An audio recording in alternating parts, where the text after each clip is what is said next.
әрқашан ашық жағымпаздық танытты. Үлкен әпкесі қателескен сайын, оның орнына Сун Хен жазаланды. Тіпті әкесі де оны тыңдамай қатты ұрсады. Өзін қажетсіз сезініп, күйзеліске түсіп, қиын жағдайға тап болды. Және ол енді бұл үйде қалғысы келмейтінін шешті. Кеткеннен кейін ол университетке түскен бойда отбасын бір жола тастап кететінін батыл айтты. Көп ұзамай Сонг Хен университетке сұхбат алу үшін келді. Неліктен полиция қызметкері болғысы келетінін сұрағанда, ол менің ойымша мінсіз және шынайы жауап берді. Ол профессор Чадан шабыт алғанын айтып, оны теледидардан көргеннен кейін өзі сияқты мейірімді, сабырлы және жинақы полиция қызметкері болғысы келетінін айтты. Профессордың кітаптарын оқығаннан кейін ол тіпті оның шәкірті болуды армандады. Оның сөздерінің жағымпазданғаны сонша қазылар алқасының мүшелеріне өшпес әсер қалдырды. Бірақ шынымды айтсам, Сонг Хен ешқашан полиция қызметкері болуды армандаған емес. Ол бала кезінен эстрада әншісі болғысы келген. Оның полиция университетіне түсуінің нақты себебі әлдеқайда қарапайым болды. Ол жерде оған ұнайтын сүйкімді жігіт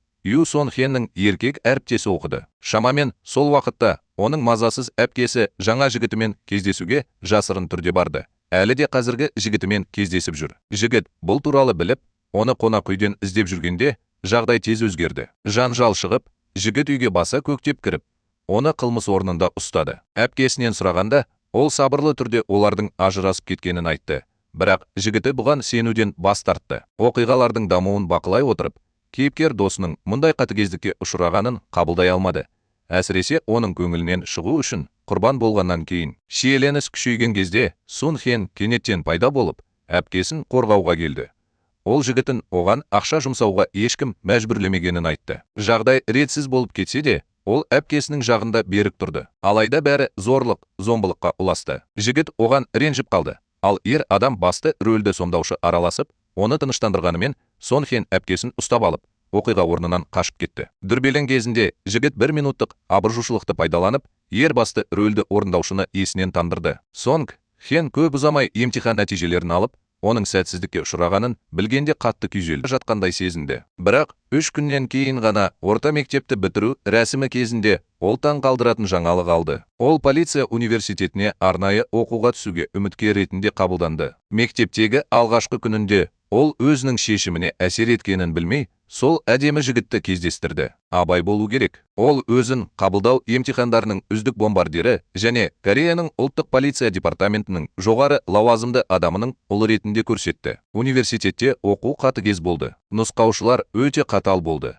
Студенттерді қарқынды жаттығулармен өз шегіне жеткізді. Бір сабақ кезінде студент санаудағы қателігі үшін қатты жазаланды. Мұны көрген жетекші адам араша түсіп, оның өзін нашар сезінуі мүмкін екенін айтты. Бірақ әлсіз болып көрінбеуге бел буған қыз өзін жалғастыруға мәжбүр етті. Нұсқаушы оқушыларды дене бітімінің жеткіліксіздігі үшін сынаған кезде жетекші адам батыл түрде, егер олар ауырып қалса, оларды кім қорғайды, деп жауап берді. Оның сөздері нұсқаушыны бір сәтке үнсіз қалдырды. Оның шешіміне қарамастан, бір оқушы қатал жағдайларға байланысты оқуын тастауға шешім қабылдады. Ал қазір ресми түрде оқуға түскен Сон Хен тез арада сыныптың бір бөлігіне айналды. Бірінші күні оның жолдары қайтадан ер басты рөлді сомдаушымен қиылысып, олардың арасында ұшқын пайда болды. Бірақ бұл сөздің жақсы мағынасында болмаса да, олардың бұрынғы кездесуінен ұялып, әпкесінің әрекетін түсіндіруге тырысты.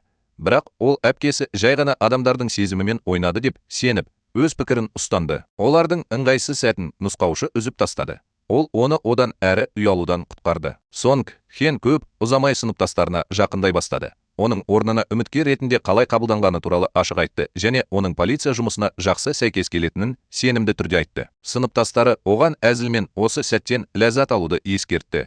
Өйткені алдағы қиындықтар оны жылататыны сөзсіз. Сол күні түстен кейін теория сабағында шаршаған оқушылар ұйықтай бастады. Сабақ аяқтала салысымен қатал әйел нұсқаушы кіріп келіп, ұйықтап қалғандардың барлығының тұруын талап етті. Қатты қысым астында бірнеше оқушы құлықсыз мойындады. Содан кейін ол Сон Хенді ерекше атап өтті. Оның түсіндіруге тырысқанына қарамастан, ол кеше түнде жақсы ұйықтамады. Бірақ сергек болу үшін барын салды. Нұсқаушы оны тыңдаудан бас тартты. Жаза қатал болды. Ұйықтап жатқандар қараңғы бөлмеге қамалып, қатал тәртіпке келтірілді. Сол кезде де Сон Хен өзін қорғауға соңғы әрекетін жасап, бұл талапты орындаудан бас тартты. Өкінішке орай, Бұл одан да ауыр жазаға әкелді. Олар білмей, не болып жатқанын бақылау камералары анық түсіріп алған. Сонг Хеннің полиция университетіндегі жолы одан сайын шиеленісе түседі.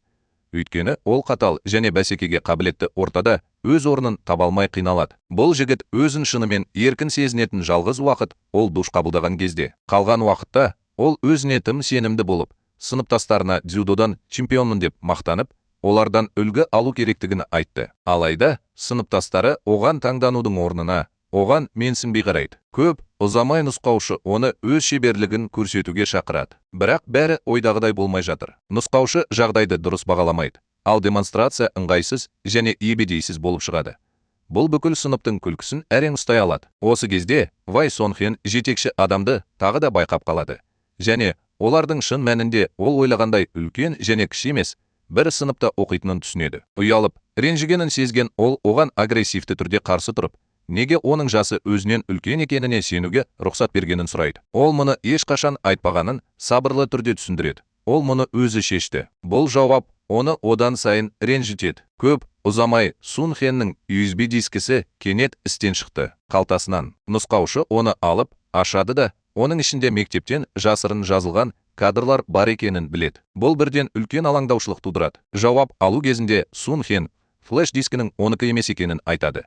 Бірақ нұсқаушы оған сенбейді және оны сабақтан уақытша шеттетуге шешім қабылдайды. Тергеу жалғасуда. Бұл жаңалық кампуста тез таралып жатыр және сыныптастары оны шеттетілген адам ретінде қарастырып, одан аулақ бола бастады. Дегенмен, кейіпкер бірдеңе дұрыс емес екенін сезеді және бұл оқиғада басқа нәрсе бар деп санайды. Сон Хен мұны өз бетімен шешуге тырысады және бір күн бұрын күртешесін алуға көмектескен курстасынан сұрайды. Жағдайды дұрыс түсінбеген қыз өзін қорғай бастайды және ашуланып Сон Хенді итеріп жібереді. Олар білмей, ер адам басты рөлді сомдаушы қазірдің өзінде тыныш тергеуді бастады. Ол бір қызбен соқтығысып, оның мейрамхананың сыртында Сон Хеннің қалтасына флеш-диск салғанын көргенін айтады. Соған қарамастан, ол мұны мойындаудан бас тартады. Ол оған бәрін мойындауға мүмкіндік бергенін ескертеді. Қысым астында қыз мазасызданып, жанжалдасады. Ол университетке түсу үшін көп жұмыс істеді және шындықты мойындау ерекшелік болар еді. Бұл арада Сун Хен шынымен не болғанын анықтауға тырысып,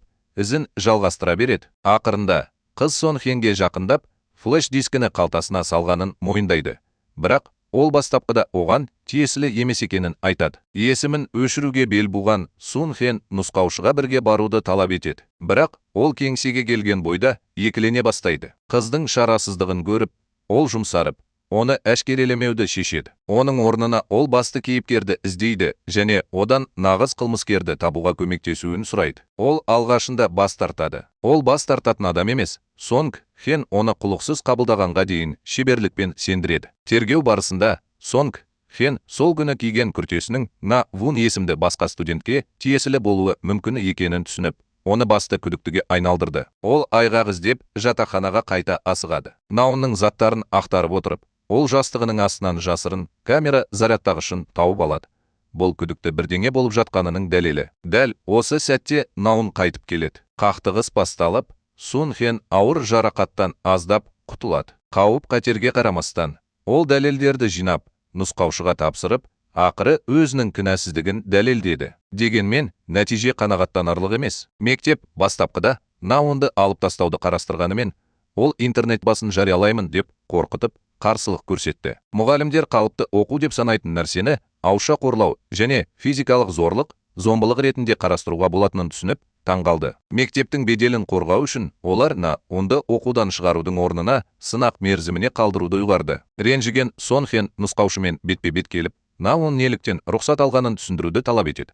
Ал ол оқудан шығарылып қала жаздады. Нұсқаушы оны тек бірінші курста оқитынын және ешқандай түсініктеме қажет емес екенін айтып жұмыстан шығарады. Кейінірек сабақта нұсқаушы Наунды кішігірім қателігі үшін көпшілік алдында қорлайды. Тіпті оны қатаң жазаға тартуға мәжбүр етеді. Шыдай алмаған соң, Наун есінен танып қалады. Мұны көріп отырып, Сун Хен нұсқаушының өз өкілеттігін асыра пайдаланып жатқанына сенімді болады. Әділетсіздікке шыдай алмай, ол шағым түсіру үшін тікелей директорға барады. Бірақ директор оның қорқынышын азайту үшін зорлық, зомбылық пен қайғылы оқиғалардың мысалдарын келтіре отырып, әлем әлдеқайда нашар әділетсіздіктерге толы екенін айтып, салқын жауап береді. Онымен салыстырғанда, ол оның басынан өткергені шамалы екенін меңзейді. Осыдан кейін кейіпкер оған билікке соқыр түрде қарсы тұру оған тек зиян тигізетінін ескертеді. Оның сөздері жақын арада шындыққа айналады. Оның шағымы үшін, кегі алу үшін нұсқаушы Сун Хенді жаттығу кезінде одан да қатты итеріп, тізесінен ауыр жарақат алып қала жаздады. Соған қарамастан Сун Хен шегінуден бас тартады. Ол тәртіпті теріс пайдалану үшін ақтау болмау керек деп батыл түрде айтып, оқушылар құрметке лайық және субъективті болмау керек деп талап етеді. Зорлық, зомбылыққа оның мойынсұнбауы мұғалімді ашуландырады. Ол оған физикалық шабуыл жасай жаздады.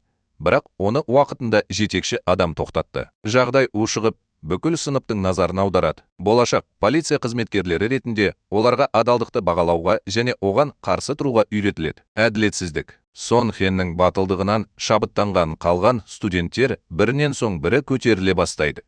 Үнсіз қарсылыққа бірігеді. Оқытушылар студенттердің бірігіп жатқан жағдайын бақылауды жоғалтады. Тіпті директорға ұжымдық наразылық хатын жазуға дейін барады. Қысымның күшеюіне тап болған мектеп өзінің бұрыннан келе жатқан ережелерін өзгерту туралы тарихи шешім қабылдауда. Оқушылар өздерінің жеңістерін қуанышпен тойлайды. Тамақ ішеді және түннің бір уағына дейін көңіл көтереді. Мереке кезінде Сон Хен өзінің сүйіктісі, көп жылдар бойы сүйсініп келген орта мектеп оқушысының үнсіз кетіп бара жатқанын байқайды. Ол оны кездестіретін шығар деп ойлап, оның артынан жасырын түрде ереді. Тек оның басқа қызбен кездесіп жүргенін білу үшін. Осы кезде оның жүрегі жарылып кетеді. Қатты күйзеліп, ол қайтып келіп, көп ішеді, өзін өзі бақылауды мүлдем жоғалтады. Мас күйінде ол сахна жасайды. Соның салдарынан басты рөлді орындаушы оны кері қайтарады. 6 жыл бойы ол өзінің алғашқы махаббатын қуып, оны университетте күтемін деген уәдесіне сенді. Бірақ қазір шындық оған жаңа күшпен түсті және ол қазірдің өзінде алға жылжыды. Оның мас күйінде кештегі жүріс-тұрысы тіпті сыныптастарының жиіркенішін тудырды. Басты кейіпкерге оны қайтару міндеті жүктелген.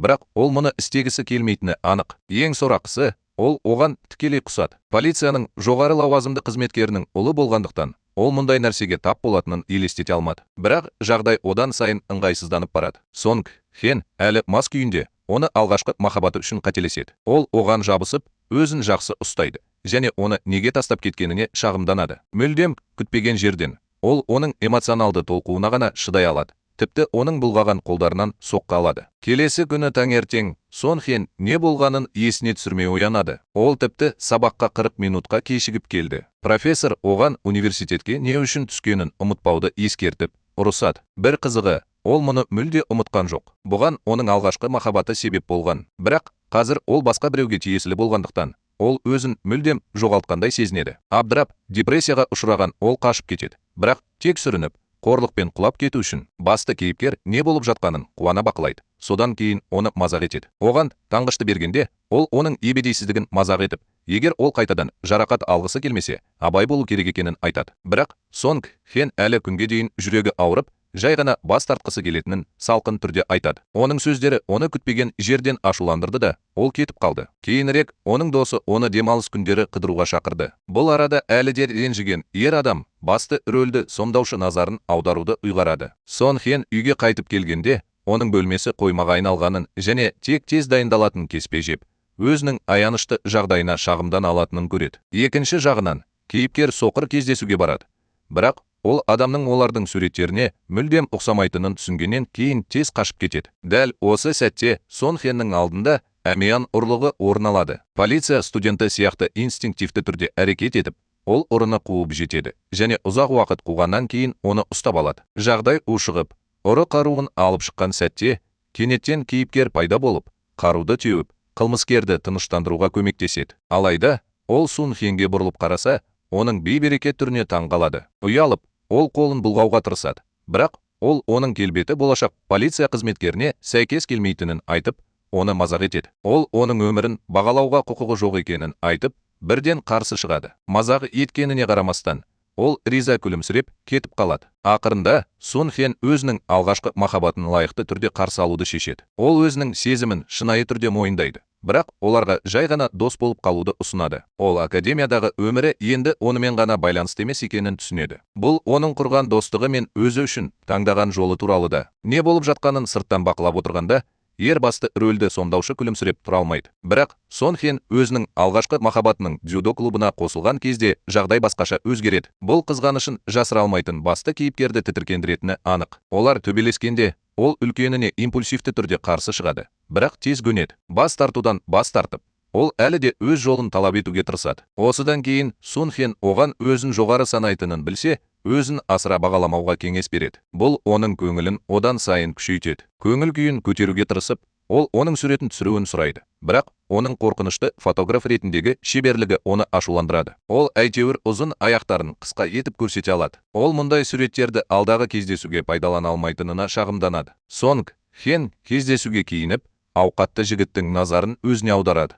Басты рөлді сомдаушы оның кездесуде екенін білгенде, ол қатты мазасызданып, алаңдап кетеді. Ол тамақтанып жатқанда, ол кенеттен оған күлкілі сылтаумен қоңырау шалып, бұрын ішкен сүтінің мерзімі өтіп кеткенін сұрайды. Ол ашуланып, трубканы қояды. Оның кездесуін тоқтатудың сәтсіз әрекетіне ренжіп, досымен бірге ішуге кетеді. Бұл арада Сон Хен мен оның құрбысы жағымсыз жағдайға тап болады. Қызды қудалап жатыр. Полиция студенттері ретінде олар физикалық қақтығыстардан аулақ болу керек. Бірақ оның досы импульсивті әрекет етіп, қадамдар жасайды. Кіріңіз, олар оқиғаның барлығы телефонға жасырын түрде жазылып жатқанын білмейді. Одан да таң қалдыратыны, мұның артында академиядан біреу тұр.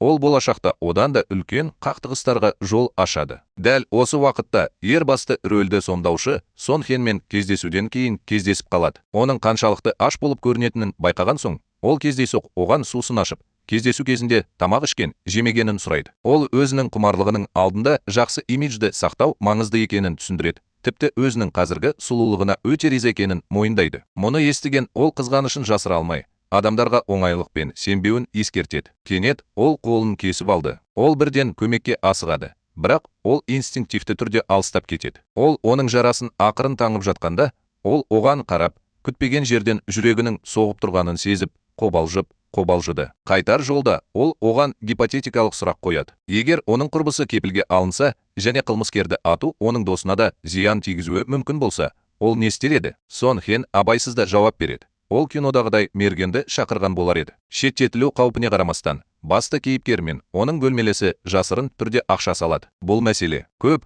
күш-жігерден кейін олар шындықты анықтап, жәбірленушіні өз билігін асыра пайдаланған және өзін қорғау үшін ақша жинап жатқан жемқор ағаш енді әшкерелеу арқылы құтқарады. Олар бірге академиядағы бұзақыны құртады. Олар жаттығуды жалғастыра бергенде, кейіпкер сұрақтарын жетілдіруге жеке өзі көмектеседі. Бірте-бірте олардың байланысы тереңдей түседі. Бұл эмоциялардың біреуді өсуге итермелейтін қаншалықты күшті екенін дәлелдейді. Осы уақытта басқа студент басқа біреудің төсегінде жатып, абдырап оянады. Бұл ыңғайсыз түсініспеушіліктерге және қарым-қатынастың тез өзгеруіне әкеледі. Сонымен бірге, Сон Хен өзінің алғашқы махаббаты бұрынғы сүйіктісімен ажырасқаннан кейін ресми түрде басқа біреумен кездесе бастағанын білгенде қатты таң қалды. Басты кейіпкер осы сәттің куәсі болып, эмоциясын жасырып, үнсіз кетіп қалады. Жақында академияда жыл сайынғы спорт фестивалі басталады. Өз мүмкіндігін жіберіп алмауға бел буған кейіпкер Сон Хенге жаттығуға көмектесуге белсенді уақыт бөледі. Алайда оның алғашқы махаббаты оны арандата береді. Тіпті оған қамқорлық жасауды нәзік тәсілдермен де көрсетеді. Бұл олардың арасындағы шиеленісті одан сайын күшейтеді. Ашылу салтанатында кейбір сыныптастары кейіпкердің шынайы болмысын біледі. Оның полицияның жоғары лауазымды қызметкерінің ұлы екенін, олардың оған деген қарым-қатынасы әп-сәтте өзгеріп, сыйлықтармен және ілтипатпен оның ықыласына бөленуге тырысады.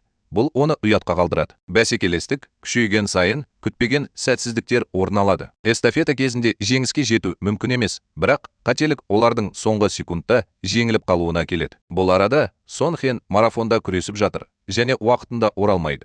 Бұл басты кейіпкерді алаңдатады. Оны іздеуге шыққанда, ол таңғажайып нәрсені көреді. Наун жараланған Сон Хенді арқасына көтеріп жүр. Қандай жағдай болмасын, олар алға ұмтылып, жарысты бірге аяқтайды. Навунның адалдығы осы сәтте нұсқаушының мойындауына лайық, және ол мен Сон Хен арасындағы шиеленіс ақыры жойылады. Оқшауланған Навунды алғаш рет сыныптың қалған мүшелері қабылдады. Сон Хеннің мейірімділігі мен төзімділігін көріп, кейіпкердің оған деген сезімі одан сайын күшейе түседі. Ол кешкі фестивальден кейін өз сезімін ақыры мойындаймын деп шешеді. Фестивальде қойылымдар жанды және таңғажайып болып шығады. Басты рөлді сомдаушы сахнаға шыққанда, оның өнері көпшіліктің әсіресе Сон Хеннің назарын аударады. Оны бақылап отырғанда, ол оны мүлде басқа қырынан көре бастайды. Өзін-өзі ұстай отырып, ол өз сезімін мойындауға дайындалып, телефон кабинасына қарай бет алды. Бірақ ол ештеңе айта алмай тұрып, ол кенеттен оның қасына келеді. Сол кезде олар бірінші рет сүйісіп жатыр. Осы сәттен бастап, олардың қарым-қатынасы тәтті және шынайы нәрсеге айналады. Олардың қарым-қатынасы тереңдей береді, және бір сәтте Сун Хен тіпті оны үйіне әкеледі. Келесі күні таңертең, ол отбасының көзіне түспеу үшін тыныш кетуге тырысқанда, ол анасы мен әпкесінен қашып құтылды. Бірақ күтпеген жерден есік алдында әкесімен соқтығысып, тағы бір шиеленісті және күтпеген сәтті тудырды. Бір күні түнде бір жас жігіт жалдамалы кісі өлтірушілердің ізіне түсіп, көшелермен жүгіріп келе жатқан. Полиция университетінің студенті кезінде ол ешқашан мұндай әрекетке бармауы керек еді. Бірақ ол досының анасының қарызын өтеуге көмектесу үшін тәуекелге барды. Ол күдікті мәміленің дәлелдерін жасырын түрде жазып жатқанда, ол табылды. Одан кейін қайғылы оқиғамен аяқталған жантүршігерлік қуғын-сүргін болды. Ол өзенге құлап,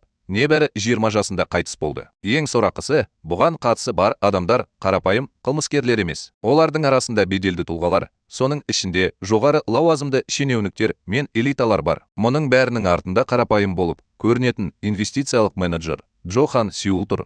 Ол шын мәнінде үлкен заңсыз желіні басқаратын ұйымдастырушы болып табылады. Оның ықпалының күштілігі сонша, тіпті полицияда, оның бақылауында, бұл оны іс жүзінде қол тигізбейтін етеді. Бірақ бұл жолы ол лайықты жұпты полиция академиясының табанды студенттер тобын кездестіреді. Сыныптасының өлімінен қатты күйзелген ол мұны жасайды, және студенттер шындықты ашуға ант береді. Өз заттарын сұрыптап жатқанда, Наун қайтыс болғанға дейін түсірген жасырын видеосын тауып алады. Олар ысы бар адамдардың бірін, жақында оны тыңшы ретінде жұмысқа алмақ болған адамды таниды. Ол алғашында бас тартқанымен, анасының қарызын өтеуге жеткілікті мөлшерде ұсынылған үлкен сомаға азғырылды. Оның түсінбегені, мұның бәрі Джохан Сеулдың жоспарының бір бөлігі болды. Студенттер профессор Чадан көмек сұрады. Бірақ ол бұл істің тым қауіпті екенін, және олар оған араласпауы керек екенін түсіндірді. Оның жауабы олардың көңілін қалдырады, және тығырыққа тірелгендей әсер қалдырады. Оған сене алмайтындарын түсініп, мәселені өз қолдарына алуды ұйғарады. Олар шын мәнінде не болып жатқанын әшкерелеу үшін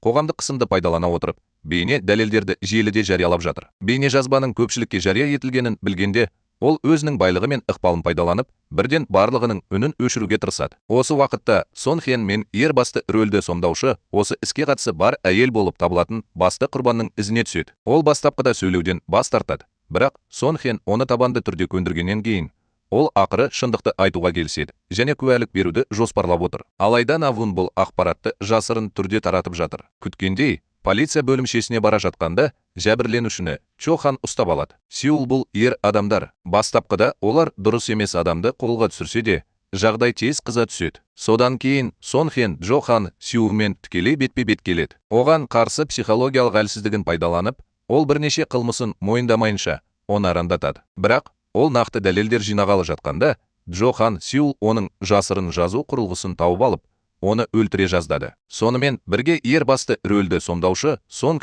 Хенге қауіп төніп тұрғанын түсініп, оны құтқаруға асығады. Оны бірден аяқтаудың орнына Джохан Сеул бұрмаланған идеяны алға тартады. Ол ақшаны кез келген адам басқара алатынын дәлелдеуге тырысып, мұны істеуді бұйырады. Қиын сәтте Наун бас тартады. Ол мойынсұнудың орнына бұрылып, сыныптастарының қасында тұруды шешіп, Джохан солға шабуыл жасайды. Қиян кескі күрес басталып, жағдай үмітсіз болып көрінген сәтте кейіпкер пайда болып, араша түседі. Джохан сол қашып кетуге тырысады. Бірақ ақыры бұрышта қалады. Соңғы қақтығыстан кейін ол полиция келген кезде депрессияға ұшырайды. Осыдан кейін де Джохан Сеул барлығына қоқан-лоққы жасауды жалғастыруда. Егер ол түбіне жетсе, ол күшті шенеуніктерді тартады деп мәлімдейді. Бірақ бұл жолы оның ықпалы оны құтқару үшін жеткіліксіз. Ақырында әділдік орнады. Байлығы мен күшіне қарамастан, Джохан Сеул заңнан жасыра алмайды. Бұл іс полиция жүйесіндегі сыбайлас жемқорлықтың куәсі болып, көптеген жоғары лауазымды шенеуніктерді отставкаға кетуге және жауапкершілікті өз мойнына алуға мәжбүр етті. Студенттер жеңгенімен жеңіс толық емес болып көрінеді. Олар Дейлдің бос жерін көргенде, оның жоқтығының ауырлығы олардың барлық мерекелік сезімдерін жояды. Кейінірек олар өздерінің батылдықтары үшін ресми түрде мойындалады. Бұл олардың нағыз полиция қызметкері ретіндегі сапарының басталуын білдіреді. Бұл олар үшін батылдықтың, әділдіктің және дұрыс нәрсені істеуге тұрарлық нәрселердің алғашқы шынайы сабағы болады.